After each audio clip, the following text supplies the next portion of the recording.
One eternity later.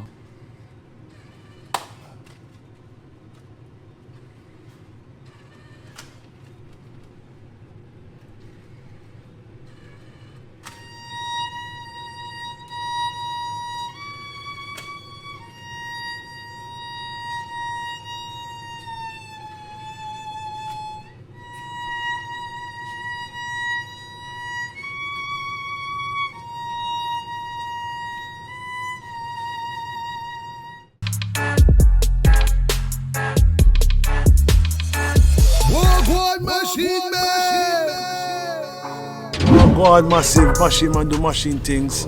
Welcome back. It's been a while back in the yard. About to bring you some fire content as usual. You don't know, recently I had to upgrade the bill acceptors in my vending machines. It was so necessary. I didn't even know why it took so long. I know why it took so long. It was a cost upgrade. I had to spend a grip, but I did what I had to do and been getting a great feedback from the upgrade since. So here we go.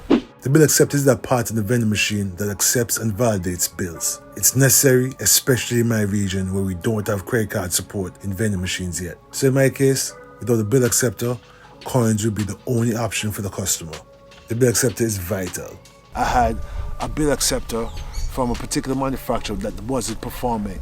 When I say it wasn't performing, I'm talking about the acceptance rate was very, very low. The rejection rate was really, really high. That was the number one reason, the acceptance and rejection.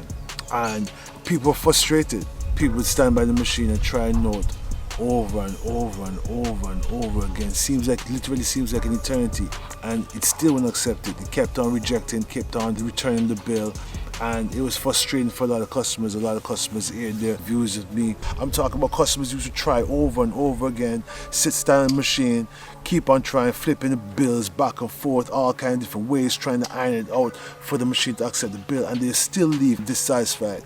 And that was really getting to me. I was getting a lot of feedback from my customers. The customers were telling me, "Can you fix this part? Because I tried for 20 minutes last night trying to get this machine to accept my money. I had to go and get coins." And that's the next thing.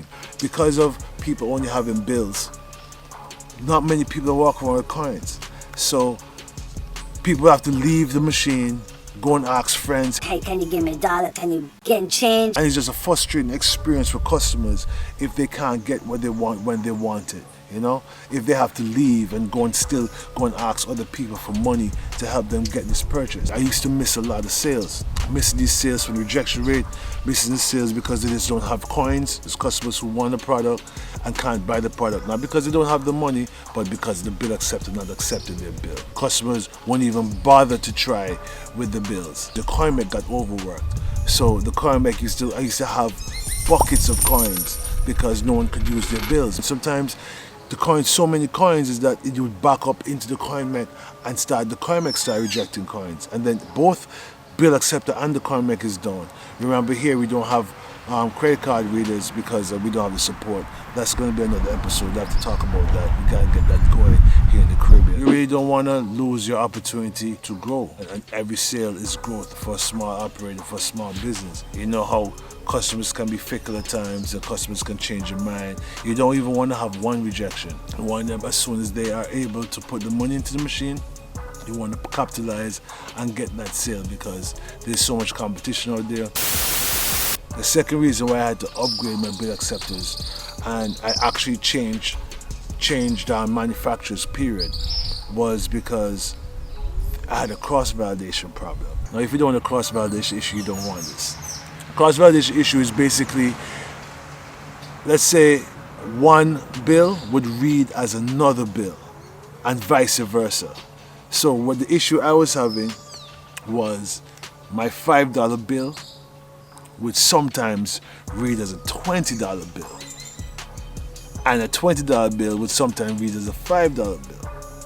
Now, the $5 bill obviously is the smallest denomination of bills we accept here in the Eastern Caribbean. So, but we just recently got a $2 bill, but we're not talking about that. So the $5 bill would read as a 20. Do you realize the damage that would cause? So that means you basically losing $15 every time this happens, every time the cross-validation issue happens. $15. This would happen randomly. It would happen once every, let's say, 100 vends. But it happens. And when you have a network of machines and you have the same bill acceptor in all of these machines, you never know. You know how many times this occurrence happens. You know what I'm saying? It's not every time a customer would call and say, hey, the machine gave me extra money.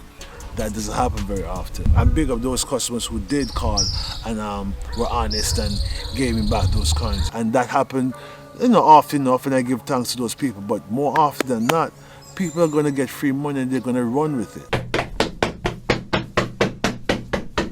You can't depend on the honesty of people. You have to depend on good equipment, on good software, good firmware. The 20 to 5 cross-validation issue wasn't that much of an issue. It happened, I could probably count on one hand how many times that happened, probably 4 or 5 times, to be honest, where $20 would read as a 5. Why? Because one, the $20 was the highest rejected bill. Because of that cross-validation issue, they put some security measures on the 5 and the 20s. The $20 bill was damn near impossible to be accepted by the bill acceptor. So because of that, the bill acceptor accepted 5s more.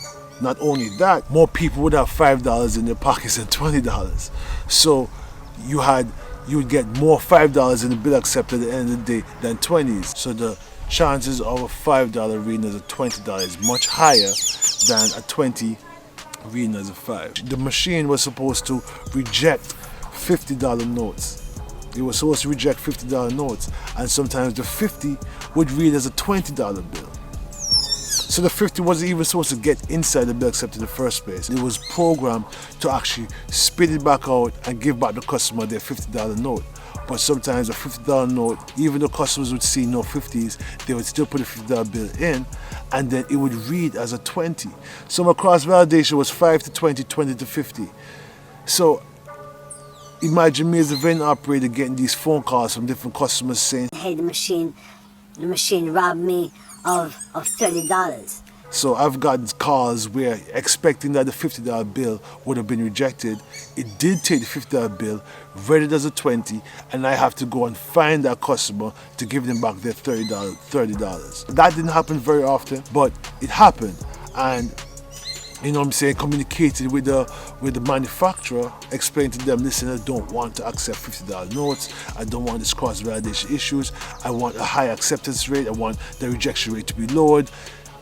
None of these questions were answered, and it just was a frustrating time for both customers and myself as a vending operator. The manufacturer kept on trying to fix the issue. They kept on doing, tightening up the firmware, adding more security features so the $5 would not read as a 20. But every time that happened, guess what happened? My first problem, which is the rejection rate, that got even tighter and more stringent. So that means the bills were rejected even more. I went through several firmware updates, but we just could not hit the nail on the head. And things had to be done. There's no other way around it. I had to pursue finding another manufacturer who was able to deliver. If you guys want to see how I swapped out my bill acceptors in my vending machines, you should check this video out where I show you step by step what I did. A very easy process, and it's something you might want to get familiar with in the event you may need to upgrade. So far, I've been getting a lot of good feedback from my customers. A lot of people breathe a sigh of relief, like, yes, finally you got this done, because it was so frustrating. Every time I used to get the complaints, I used to cringe at it, because I know it was my responsibility to get a bill acceptor that would cater to their needs. When they want something, they can put their money in and the machine accepts it and they get their product. Anyway, that's it, guys. Just a short, quick episode, just talking to you about my bill acceptor issues. Hope you guys enjoy this video. Big up to all my new subscribers. Give thanks for coming through. Give thanks for the small community that we have. Let's keep growing, let's keep expanding, let's keep pushing, let's keep succeeding, let's keep the prosperity. I hope whatever content I bring to you guys can help you guys in your journey of becoming a vending operator. If you watch my videos for entertainment, education, whatever it is, you know me, I appreciate you guys. Make sure you like, make sure you subscribe, make sure you share. Machine, I do machine things. See you guys in the next video. Kaboom!